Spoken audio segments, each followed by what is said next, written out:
दोस्तों, जहां एक तरफ अक्षय कुमार की फिल्म स्काई फोर्स अभी सिनेमा घरों में चल रही है और लोग इसको काफी पसंद भी कर रहे हैं, लेकिन वहीं दूसरी तरफ फिल्म से जुड़ी ऐसी बहुत सारी कंट्रोवर्सी भी सामने आ रही हैं जिससे फिल्म के कलेक्शंस के ऊपर बहुत ज्यादा फर्क पड़ रहा है। जैसे अभी हाल ही में अक्षय कुमार की एक पुरानी फिल्म सरफरा का एक वीडियो सोशल मीडिया पर काफी वायरल हो रहा है, जिस वीडियो में अक्षय कुमार की आंखों को देखकर ये अंदाजा लगाया जा सकता है कि अक्षय कुमार अपने डायलॉग्स टेलीप्रॉम्प्टर से देखकर बोल रहे हैं। इसके अलावा स्त्री 2 में भी एक ऐसा सीन था जिसमें अक्षय कुमार की आंखें हमें मूव होती हुई नजर आ रही हैं। इतना ही नहीं, इसके बॉक्स ऑफिस कलेक्शंस के ऊपर भी कई सवाल उठाए जा रहे हैं और कहा जा रहा है कि ये फेक कलेक्शन है।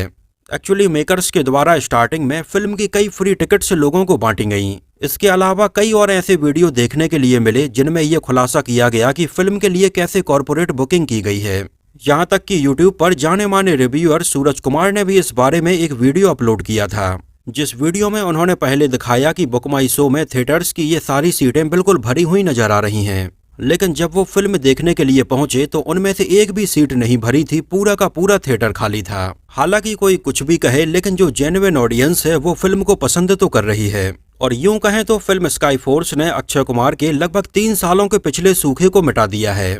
फिल्म ऑलरेडी 100 करोड़ रुपए से ज्यादा का कलेक्शन कर चुकी है और अभी सिनेमा घरों में चलती ही जा रही है। और सही मायने में अगर देखा जाए तो 2021 में आई उनकी फिल्म सूर्यवंशी के बाद में ये ऐसी फिल्म है जो लोग पसंद कर रहे हैं और बॉक्स ऑफिस पर ये कमाई भी कर रही है। खैर, इस वीडियो में हम इसके बॉक्स ऑफिस कलेक्शन के अलावा इसके बनने के बारे में, इसके रियल इंसिडेंट्स के बारे में, इसकी कंट्रोवर्सी के बारे में और ऐसी कई और भी बातों के बारे में बात करने वाले हैं जो शायद आप नहीं जानते होंगे। 24 जनवरी 2025 को ये सिनेमा घरों में रिलीज हुई है। फिल्म की कहानी लिखी है अमिल कियान खान ने, संदीप केवलानी ने और नरेन भट्ट ने, और फिल्म का डायरेक्शन किया है संदीप केवलानी ने और अभिषेक अनिल कपूर ने, जिन दोनों की ही बतौर डायरेक्टर ये पहली फिल्म है। हालांकि ये दोनों इसके पहले मैड डॉग फिल्म्स में बन रही कई फिल्मों में असिस्टेंट डायरेक्टर के तौर पर काम कर चुके थे। इसके अलावा अनिल कपूर दंगल, कायपोचे और गो गोवा गोन जैसी फिल्मों में भी असिस्टेंट के तौर पर काम कर चुके थे। स्काई फोर्स में हमें नजर आए हैं अक्षय कुमार, वीर पहरिया, सारा अली खान, निम्रत कौर, शरद केलकर, मोहित चौहान, मनीष चौधरी और वरुण बडोला। फिल्म को जियो स्टूडियोज और मैड डॉग फिल्म्स के बैनर तले प्रोड्यूस किया है ज्योति देशपांडे, अमर कौशिक और दिनेश विजान ने, और म्यूजिक कंपोज किया है तनिष्क बागची ने, जिनकी बतौर सोलो म्यूजिक कंपोजर के तौर पर ये पहली फिल्म है। जहां इसके म्यूजिक एल्बम में टोटल 5 गाने रखे गए हैं, जिन गानों को लोग काफी पसंद भी कर रहे हैं। ये गाने हैं माए, तू है तो मैं हूँ, रंग, क्या मेरी याद आती है और लता मंगेशकर की आवाज में उनके द्वारा गाया गया एक पुराना गाना ए मेरे वतन के लोगों भी इसमें रखा गया है। गानों के लिरिक्स लिखे हैं मनोज मुंतासिर और इरशाद कामिल ने, और इन गानों में आवाजें हैं बी पराग, अरिजीत सिंह, अफसाना खान, सतेंद्र सरताज, विशाल मिश्रा और लता मंगेशकर जी की।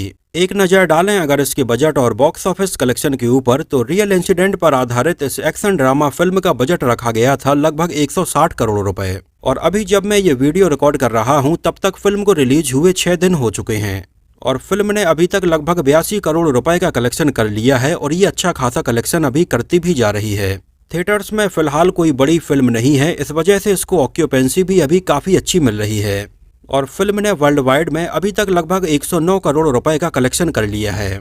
हालांकि स्काई फोर्स का बजट काफी ज्यादा था, इस वजह से इसको हिट का टैग लेने के लिए अभी सिनेमा घरों में और चलना होगा। लेकिन film sky force box office collection के मामले में धीरे धीरे ही सही लेकिन एक कांस्टेंट स्पीड से आगे बढ़ती ही जा रही है, जिसे देखकर ऐसा लगता है कि बहुत जल्द ही ये फिल्म अपने बजट को रिकवर करके हिट की कैटेगरी में आ जाएगी। और अगर देखा जाए तो 2025 की शुरुआत अक्षय कुमार के लिए बहुत अच्छी हो चुकी है। हालांकि इस साल अक्षय कुमार की लाइनअप में जॉली LLB 3 और हाउसफुल 5 जैसी फिल्में हैं जिनसे भी लोगों को काफी उम्मीदें हैं। स्काई फोर्स को IMDb पर भी 7.8 आउट ऑफ 10 रेटिंग मिली हुई है। एक्चुअली स्काई फोर्स में हमें जो एक पायलट के मिसिंग होने की कहानी देखने के लिए मिलती है, ये बिल्कुल एक रियल इंसिडेंट पर ही आधारित है। ये बात है साल 1965 की, जब इंडिया और पाकिस्तान के बीच में एयर वॉर चल रहा था, जिस समय पाकिस्तान के पास भी बिल्कुल हाईटेक एयरक्राफ्ट आए हुए थे। और 1965 में हुए इस इंडो पाकिस्तानी एयर वॉर में पाकिस्तान ने यह दावा किया कि उसने इंडिया के 104 एयरक्राफ्ट गिराए हैं और इसमें पाकिस्तान के 19 एयरक्राफ्ट खो गए हैं। हालांकि उस समय इंडिया का ये दावा था कि उन्होंने पाकिस्तान के लगभग 73 एयरक्राफ्ट गिराए हैं और उस समय इंडिया ने अपने लगभग 35 एयरक्राफ्ट को खो दिया है। मतलब एक हिसाब से अगर देखा जाए तो इस एयर वॉर में उस समय पाकिस्तान इंडिया के ऊपर काफी हावी हो रहा था। लेकिन उस समय इंडियन एयरफोर्स ने पाकिस्तान के सरगोधा एयरबेस के ऊपर अटैक किया और पाकिस्तान काफी कमजोर हो गया। हालांकि उस समय हुए इस एयर वॉर का ज्यादा कोई कंक्लूजन नहीं निकल पाया, क्योंकि पाकिस्तान अपनी जीत का दावा करता है तो वहीं इंडिया भी अपनी जीत का दावा करता है। लेकिन उस समय हुए इस एयर वॉर में हमारे एक इंडियन पायलट अजमदा बोप्पया देवयाह मिस हो गए थे और फिल्म स्काई फोर्स में AB देवयाह के इस किरदार को ही वीर पहरिया ने निभाया है, जो 1965 के वॉर में मिस हो गए थे और उनके बारे में कोई भी जानकारी नहीं थी कि वो शहीद हो गए हैं या जिंदा बचे हैं। हालांकि उस समय उनकी ड्यूटी कुछ और रखी गई थी, लेकिन उन्होंने भी इस वॉर को ज्वाइन किया और पाकिस्तान के सरगोधा एयरबेस पर अटैक किया। लेकिन उस समय उनके द्वारा इंस्ट्रक्शन को फॉलो न करने को लेकर इंडियन एयरफोर्स ने उनके बारे में कोई भी जांच पड़ताल तक नहीं की। लेकिन फिर भी उनके सीनियर ओम प्रकाश तनेजा, जिस किरदार को फिल्म में अक्षय कुमार ने निभाया है, वो इस केस में बिल्कुल पूरी तरह से लगे रहे और इस केस की सच्चाई सबके सामने लेकर आए। और उनके मिस हो जाने के लगभग 23 साल बाद साल 1988 में उन्हें महावीर चक्र से सम्मानित भी किया गया। और वो इंडियन एयरफोर्स के अभी तक के इकलौते ऐसे स्क्वाड्रन लीडर रहे जिन्हें मरणोपरांत महावीर चक्र दिया गया है। तो ये है रियल स्टोरी जिसके ऊपर स्काई फोर्स फिल्म बनी है। लेकिन इसको लेकर भी एक कंट्रोवर्सी सामने आई है और इसके मेकर्स के ऊपर एक केस भी दर्ज किया गया है। एक्चुअली फिल्म में अजमदा बोप्पया देवयाह के किरदार का नाम टैबी रखा गया है और फिल्म में हमें ये देखने के लिए मिलता है कि ये तमिल से बिलोंग करते हैं, जबकि रियल में इनका जन्म कर्नाटका में हुआ था और ये कोदवा समुदाय से बिलोंग करते हैं। और इसी बात को लेकर कोदवा समुदाय ने स्काई फोर्स के मेकर्स के ऊपर ये केस दर्ज करवाया है कि कम से कम मेकर्स को इस बात का ध्यान तो रखना चाहिए था कि वो कहां से बिलोंग करते हैं। एक्चुअली मैड डॉग फिल्म्स वाले काफी पहले से ये प्लान कर रहे थे कि वो टॉप गन के टाइप में इंडिया की पहली एरियल कॉम्बैट फिल्म बनाएंगे। लेकिन उस समय फिल्म की कहानी और सारी चीजों को मटेरियलाइज होने में काफी समय लग गया और इसके पहले फिल्म फाइटर अनाउंस हो गई, जिसके मेकर्स ने इसका अनाउंसमेंट ही India's first aerial action film के तौर पर किया था। उस समय ऋतिक रोशन और दीपिका पादुकोण के साथ में 2021 में ही फाइटर का अनाउंसमेंट हो गया था। हालांकि स्काई फोर्स के मेकर्स इसके ऊपर काफी पहले से ही काम कर रहे थे, लेकिन वो अनाउंसमेंट करने में काफी लेट हो गए थे। खैर, जून 2022 से उन्होंने इसके ऊपर काम करना शुरू किया और जब पोस्ट प्रोडक्शन की लगभग ऑलमोस्ट सारी चीजें कंप्लीट हो गईं, तब जाकर कहीं अक्टूबर 2023 में उन्होंने इसका ऑफिशियल अनाउंसमेंट किया था। और लगभग 100 दिनों तक फिल्म की शूटिंग अलग अलग शेड्यूल में 1 साल तक चलती रही थी, जहां फिल्म को पूरा कंप्लीट करने में टोटल 100 दिन लगे थे और अक्षय कुमार ने लगभग 60 दिनों तक फिल्म की शूटिंग की थी। एक्चुअली इसके पहले अक्षय कुमार ने अपने एक इंटरव्यू में बोला था कि वो लगभग 40 दिनों में एक फिल्म की शूटिंग कंप्लीट कर देते हैं। और उस इंटरव्यू में बोली गई उनकी इस बात को लेकर अक्षय कुमार को लोगों ने बहुत ज्यादा ट्रोल किया था, जहां अक्षय कुमार ने सम्राट पृथ्वीराज जैसी बड़ी फिल्में भी लगभग 40 से 42 दिनों में ही कंप्लीट कर दी थी। लेकिन फिल्म स्काई फोर्स को लेकर अक्षय कुमार काफी सीरियस नजर आए और लगभग 60 दिनों तक उन्होंने इसके लिए शूटिंग की। यहां तक कि स्काई फोर्स की मेकिंग के टाइम पर ही उस समय मैड डॉग फिल्म्स की एक और फिल्म स्त्री 2 भी बन रही थी और उस समय स्त्री 2 के मेकर्स ने अक्षय कुमार को स्काई फोर्स के सेट पर ही उनकी फिल्म में इस कैमियो के लिए अप्रोच किया था। और अक्षय कुमार ने स्काई फोर्स के सेट पर ही स्त्री 2 में अपने इस कैमियो के बारे में सुना और वो इसमें काम करने के लिए तैयार हो गए थे। स्काई फोर्स को मुंबई, लखनऊ, सीतापुर, अमृतसर, हैदराबाद, दिल्ली, पठानकोट और यहाँ तक कि यूनाइटेड किंगडम में भी शूट किया गया है। इसके अलावा वीर पहरिया और सारा अली खान के ऊपर फिल्म का एक स्पेशल गाना मसूरी में शूट किया गया है। और फिल्म स्काई फोर्स की शूटिंग तो काफी पहले ही कंप्लीट हो गई थी, लेकिन इसमें CGI और VFX का काफी काम था, जिसकी वजह से इसके पोस्ट प्रोडक्शन में बहुत ज्यादा समय लग गया था। और इस बीच 25 जनवरी 2024 को ऋतिक रोशन की फिल्म फाइटर सिनेमाघरों में रिलीज हो गई थी, जिसको अच्छा रिस्पॉन्स मिला था और इसका बजट रखा गया था लगभग 250 करोड़ रुपए। हालांकि फाइटर में देखने के लिए मिली ये कहानी पूरी तरह से फिक्शनल थी, इसका रियलिटी से कुछ भी लेना देना नहीं था। यहाँ तक कि फाइटर में हमें जो कहानी देखने के लिए मिलती है वो 2019 की मिली थी, जबकि स्काई फोर्स की जो पूरी की पूरी थीम है वो 1965 के हिसाब से रखी गई थी। उस समय कैसे एयरक्राफ्ट यूज किए जाते थे, कैसे कपड़े पहनते थे, यहाँ तक कि बोलने की स्टाइल भी अलग थी। और उस समय फाइटर जैसी फिल्म के रिलीज होने के बाद में स्काई फोर्स के मेकर्स के ऊपर काफी प्रेशर था कि वो इससे अच्छी फिल्म कैसे बनाएंगे। हालांकि स्काई फोर्स के फर्स्ट हाफ में हमें ये वॉर देखने के लिए मिलता है, लेकिन सेकंड हाफ में इसकी कहानी पूरी तरह से अलग हो जाती है। और अगर देखा जाए तो फाइटर के 250 करोड़ रुपए के बजट के कंपैरिजन में लगभग 160 करोड़ रुपए के बजट में बनी स्काई फोर्स काफी अच्छी है। इसके मेकर्स के दिमाग में ओम आहूजा वाले इस किरदार के लिए अक्षय कुमार ही पहली पसंद थे। इस बारे में अक्षय कुमार का ये कहना था कि ये ऐसी पहली फिल्म होगी जिसमें वो इंडियन एयरफोर्स में नजर आएंगे। अक्षय कुमार ने फिल्म साइन करने के पहले बताया कि उनके पिता भी आर्मी में थे और आर्मी वाली फिल्में उन्हें हमेशा से ही अट्रैक्ट करती ही रही हैं, और वो इसके पहले फिल्म रुस्तम में एक नेवल ऑफिसर बने हुए नजर आए थे और कई फिल्मों में वो पुलिस ऑफिसर और आर्मी की यूनिफॉर्म में भी नजर आ चुके थे। लेकिन स्काई फोर्स उनके करियर की ऐसी पहली फिल्म है जब वो इंडियन एयरफोर्स में नजर आए हैं। इसके अलावा फिल्म में दूसरे एक्टर के तौर पर वीर पहाड़िया को शाइन किया गया, जो वैसे तो महाराष्ट्र के पूर्व मुख्यमंत्री सुशील कुमार शिंदे के नाती हैं और एक जाने माने बिजनेसमैन संजय पहाड़िया के बेटे हैं, जिनकी कई इंडस्ट्रीज चलती हैं। हालांकि बहुत ही छोटी उम्र में वीर पहाड़िया के माता पिता का डिवोर्स हो गया था। वीर पहाड़िया के एक बड़े भाई भी हैं शिखर पहाड़िया, लेकिन वीर पहाड़िया का इंटरेस्ट हमेशा से ही फिल्मों में रहा और उन्होंने लगभग 4 सालों तक मैड डॉग फिल्म्स में असिस्टेंट डायरेक्टर के तौर पर भी काम किया, जहां ज्यादातर लोगों से उन्होंने पहले तो अपनी पहचान बिल्कुल छिपाकर ही रखी थी। लेकिन ये दोनों ही पहाड़िया ब्रदर्स उस समय चर्चा में आ गए जब कॉफी विद करण के एक एपिसोड के दौरान सारा अली खान और जानवी कपूर वहां पर आई थीं, जहां पर करण जौहर ने इन दोनों के बॉयफ्रेंड के बारे में पूछा, तब इन दोनों का नाम सामने आया था। और मजेदार बात यह है कि फिल्म स्काई फोर्स में सारा अली खान हमें वीर पहाड़िया के अपोजिट नजर आई हैं। लेकिन शायद आप में से बहुत कम लोग ही ये बात जानते होंगे कि ये दोनों एक दूसरे को डेट कर चुके हैं, और ये बात है उस समय की जब सारा अली खान ने फिल्म केदारनाथ से अपना डेब्यू तक नहीं किया था। और यहाँ पर इन दोनों की ये पुरानी फोटोग्राफ्स को देखकर आप इस बात का अंदाजा भी लगा सकते हैं। और वीर पहाड़िया के बड़े भाई शिखर पहाड़िया जानवी कपूर को डेट कर रहे हैं। हालांकि आगे चलकर वीर पहाड़िया और सारा अली खान का ब्रेकअप हो गया था।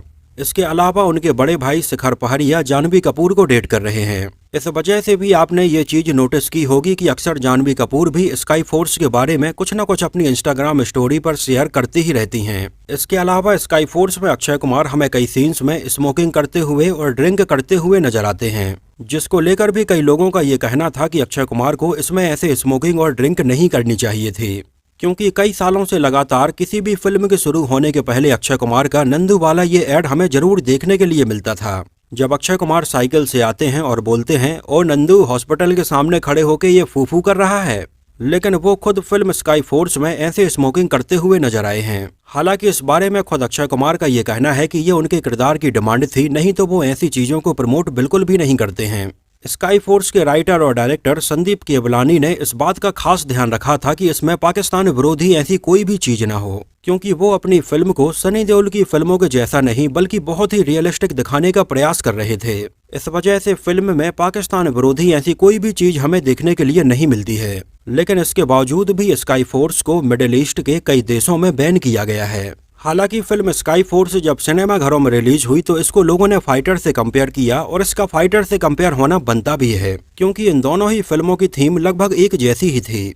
यहाँ तक कि स्काई फोर्स के रिलीज होने के बाद में फिल्म फाइटर के डायरेक्टर सिद्धार्थ आनंद ने ट्विटर पर एक पोस्ट भी डाला था, जिस पोस्ट में उन्होंने डायरेक्ट स्काई फोर्स का नाम तो नहीं लिया था, लेकिन उन्होंने काफी छुपे तरीके से स्काई फोर्स के बारे में बात की थी। उन्होंने ट्विटर पर डाले गए अपने इस पोस्ट में लिखा कि इनसिक्योरिटी अपने सबसे निचले स्तर पर पहुंच गई है और आज उन्हें बहुत ज्यादा इम्पोर्टेंस फील हो रही है।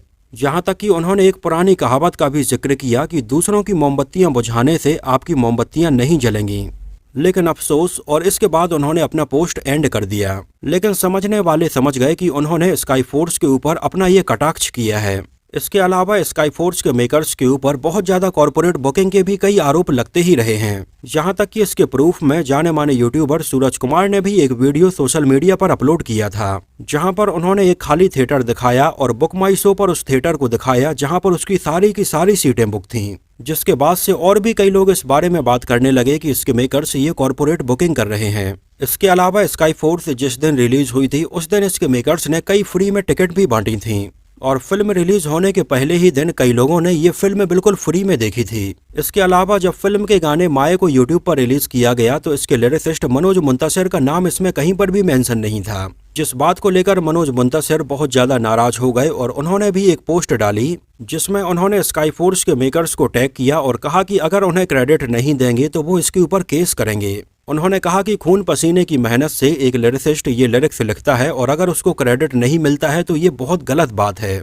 इसके अलावा संदीप गंगाटकर ने भी फिल्म के मेकर्स के खिलाफ कोर्ट में केस दर्ज करवाया था। जिस बारे में उनका ये कहना था कि उन्होंने लगभग 2014 में मैड डॉग फिल्म्स को अपनी ये कहानी दी थी, लेकिन उस समय उन्होंने ये फिल्म बनाने से मना कर दिया था, लेकिन बाद में उनकी इसी कहानी के ऊपर ये फिल्म बनाई है। यहाँ तक कि उन्होंने स्काई फोर्स के रिलीज पर रोक लगाने की भी मांग की थी, लेकिन बाद में वो ये केस हार गए थे क्योंकि इस बारे में कोर्ट का ये कहना था कि ये कहानी और इस इंसिडेंट के बारे में लगभग 2023 से इंटरनेट पर और सोशल मीडिया पर मेंशन है। इस वजह से फिल्म की रिलीज के ऊपर वो रोक नहीं लगा सकते हैं और फाइनली स्काई फोर्स रिलीज हुई थी। इसमें अक्षय कुमार के अपोजिट हमें निम्रत कौर नजर आई थीं, जो उनके साथ में हमें 2016 में आई फिल्म एयरलिफ्ट में भी नजर आई थीं, और एयरलिफ्ट भी 2016 में रिपब्लिक डे के मौके पर ही रिलीज हुई थी। इसमें अक्षय कुमार के साथ में सारा अली खान भी नजर आई थीं और ये दोनों इसके पहले फिल्म अतरंगी रे में भी नजर आ चुके थे, और इसमें अक्षय कुमार के किरदार का नाम ओम कुमार आहूजा रखा गया था। एक्चुअली फिल्म में रखा गया उनके किरदार का ये नाम अक्षय कुमार और उनके पिता दोनों के नाम से ही इंस्पायर्ड है।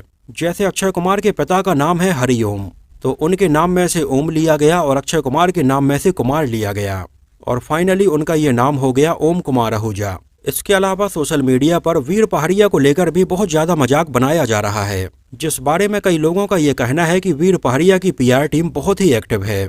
जैसे इंस्टाग्राम की कई रील्स में वीर पहाड़िया का मजाक बनाया गया और उस रील के नीचे भी वीर पहाड़िया का हमें कमेंट नजर आता है। जैसे एक तो वीर पहाड़िया के डांस की ये रील थी, इसके नीचे भी वीर पहाड़िया का स्माइली वाली इमोजी बनी हुई थी। इसके अलावा एक रील और थी जहां पर वीर पहाड़िया ऐसे ही रैंडमली किसी थिएटर में जाते हैं, लेकिन एक लेडीज उन्हें पहचान नहीं पाती है, जबकि उस समय वो स्क्रीन पर स्काई फोर्स मूवी ही देख रही होती है। तो इसको लेकर भी वीर पहाड़िया का काफी मजाक उड़ाया गया, लेकिन उसके नीचे भी वीर पहाड़िया की हंसने और रोने वाली इमोजी बनी हुई थी।